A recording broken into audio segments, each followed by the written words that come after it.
แล้วนะครับตอนนี้ตี 1จริงๆแล้วผมจะเอารถไปจอดไว้บ้านล้าง1 คืนนะครับผมคือมันมืดแล้วแหละตอนนี้โอเค2 คันอย่างนี้นะครับผมจอดคู่กันอย่างนี้จำไว้นะเพื่อนกลับบ้านกันเดินเดี๋ยวรถเอาไว้นี่เอาไว้นี่เลยหาก่อนเดี๋ยวไม่ต้องถ่ายแล้วหาก่อนเร็วๆมันไม่น่าหายตอนที่มันน่าจะหายตั้งแต่เช้าแล้วแหละน่าจะหายบอกแล้วว่าอย่าเล่นงานเขาแจ้งตำรวจดีพี่คลิปนี้ผมขอ 5,000 ไลค์แบบ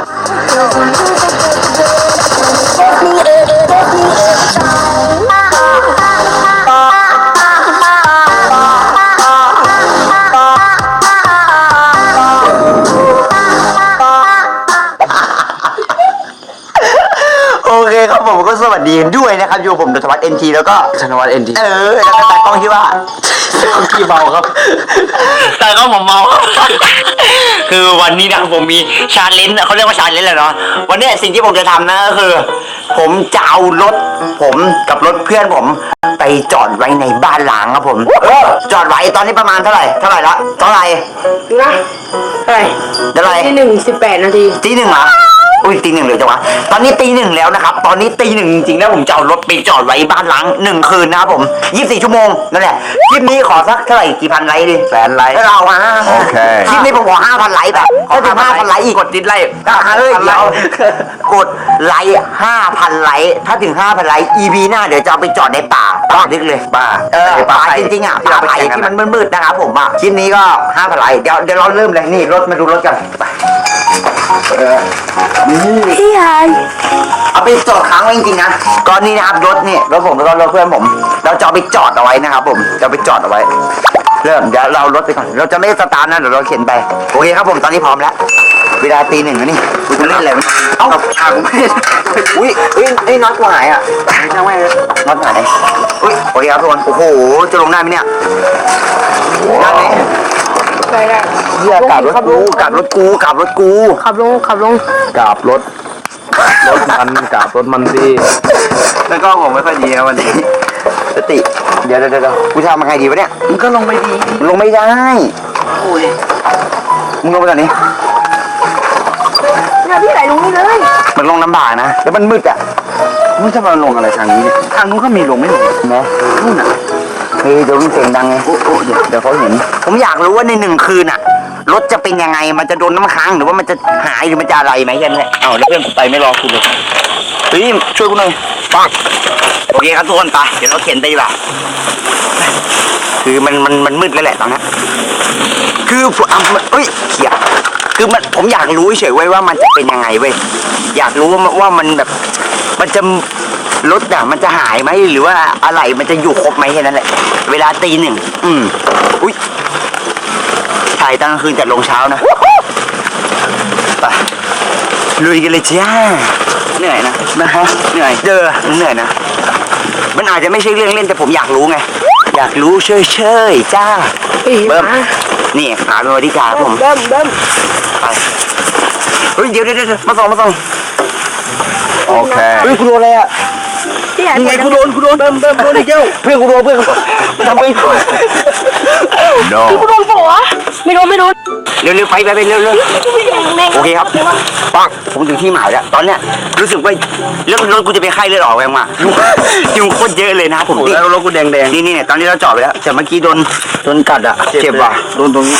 คนขัดโอเคครับผมตอนนี้มาเดี๋ยวเรามาเช็คอะไรกันว่าอะไรเรายังอยู่ครบ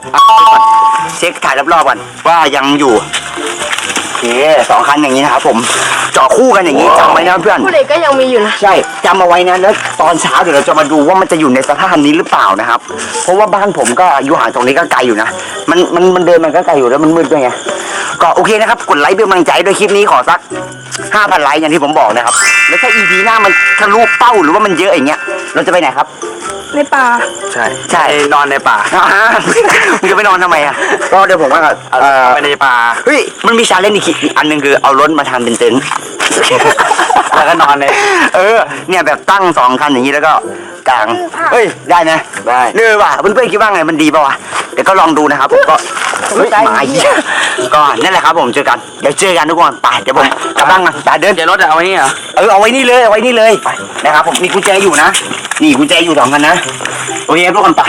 เดี๋ยวเราเดินกลับไปละจะไปนอนแล้วตี 1แล้วมันไม่ใช่เรื่องที่เราจะมา ไม่ไหวอ่ะปวดหัว ปลุกกูมาถ่ายคลิปเหี้ยอะไรกับมึงเนี่ยคือเอาจริงๆมันนอนกันแล้วเนี่ยผมยังไม่นอนไงผมคิดได้พอดีไปกลับก่อนนะผม เดี๋ยวไปเจอกันตอนเช้าไป โอเคครับผมอันนี้ก็อยู่กับเด็กกระโปรง2 คนที่ชอบแกล้งอีกแล้วตอนนี้พี่เมากับพี่เจมว่าเขายังไม่ตื่นนะเราจะเอาที่เมื่อคืนอ่ะ ที่เขาเอารถมาบอกไปแบบตอนเช้ามาดูว่าจะรถจะอยู่สภาพเดิมยังไงก็ยังอยู่สภาพเดิมครับ แต่มันมีเด็กกระโปรง2 คนเด็กไงชอบแกล้งเราต้องจัดหนักคนเนี้ยจัดหนักแล้วไม่ไหวแล้วแกล้งเยอะก่อนจะนอนก็ตบหัวแป๊ะไอ้อ้วนยังไม่ตื่นหรอกหลับอยู่หลับไปตายอ่ะเดี๋ยวต้องเอาไปแอบละเดี๋ยวเราหาที่แอบก่อนเดี๋ยวผมจะเอาซ่อมไว้ในห้องนี้ครับไปโอ้โหผม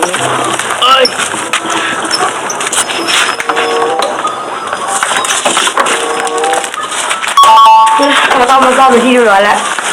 เดี๋ยวต่อไปก็จะไปปลุกเดี๋ยวรีบก่อนไปโดนด่าอยู่ไม่หาเรื่องไม่เป็นเรื่องโอเคป้าพี่ป่ามานะตอนนี้อันนี้คือเรามาถ่ายตรงห้องน้ำเปิดเบาๆยังนอนอยู่เลยตอนนี้ฝนก็ตกนะนี่ในห้องนี้แต่ว่าดูห้องนี้พร้อมยังเอาไปปลุกเขายังนี่นะสภาพมันนอนคุ้มค่าอยู่เลยดูสภาพ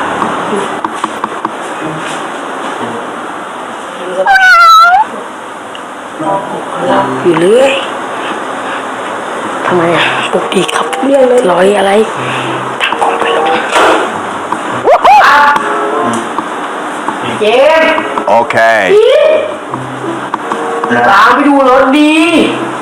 รถเลย รถที่พี่เอาไว้ทั้งคืนน่ะเดี๋ยวปลุกพี่เลยน่ะตื่น รถเลยกี่โมงเนี่ย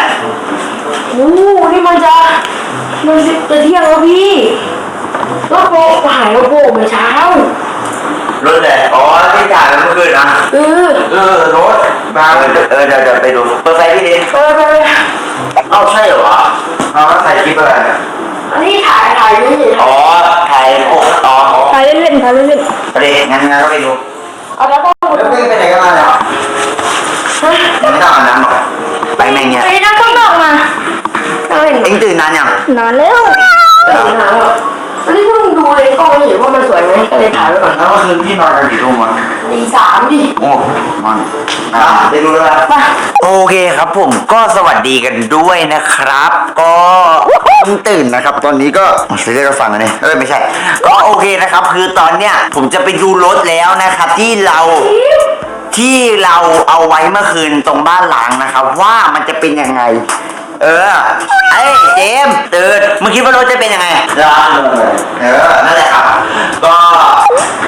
ก็คิดว่ารถน่าจะอยู่เหมือนเดิมมันไม่น่าไปไหนหรอกเพราะมันตอนกลางคืนน่าจะไม่มีใครรู้นะก็นั่นแหละครับผมไปเดี๋ยวเราไปดูกันดีกว่าฝากกดไลค์ซับสไครต์ด้วยนะครับไป นี่นะเขาเดินไปโน่นแล้วห่างอยู่ห่างแล้วเชื่อเราอยู่ร้องเพลงอารมณ์ดีกูปักหน้าให้หรอกปักเท้านะไปดู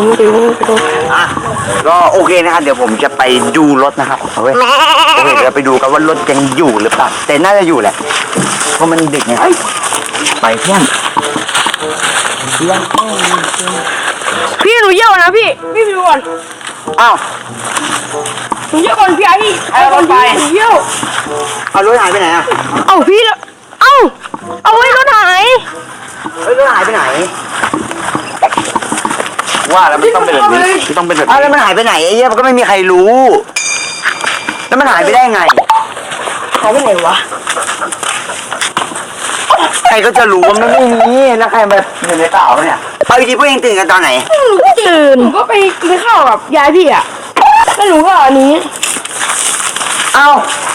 หาย2 คันเลยนะนี่ไหม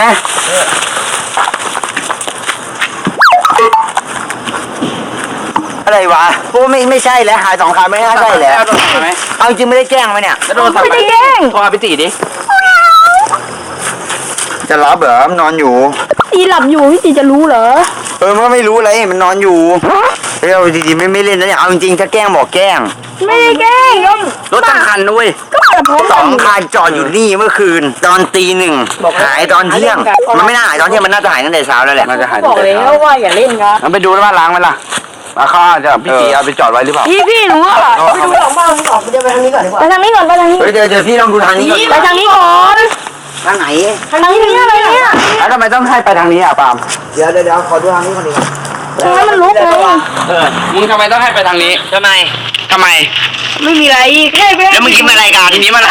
ไหนมึงกินอะไรมึงให้ไปทางไหน อันนี้หลังอันนี้หลังอันนี้พี่หลังอันนี้เฉย รถอยู่นี่ไอเด็กอ้วนดิ นั่นไง เราแล้วจอดนั่นไงมึงเอาแล้วจอดไว้ใช่ไหม ใช่ จอดไว้ ใช่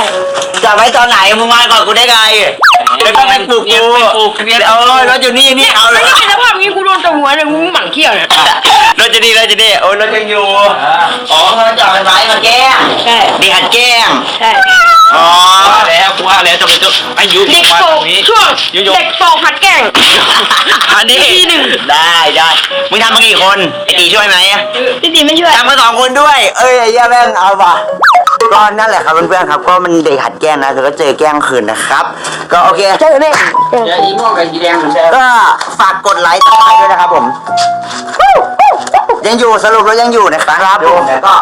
ฝากกดไลค์ต่อไปด้วยโอเคทุกคนเดี๋ยวเจอกันใหม่ในคลิปหน้านะครับสรุปว่ารถไม่หาย ถ้าอยากให้แกล้งแบ เด็ก บนี้ โปกแกล้งนะครับ อยากให้แกล้งแบบนี้กดไลค์กดแชร์ ได้มึงจะโดนแกล้ง จะมี ก็ รายการ นั่นแหละครับผมโอเคเดี๋ยวเจอกันใหม่ในคลิปหน้าสำหรับทีนี้ลาไปก่อนครับผมสวัสดีครับบ๊ายบายครับ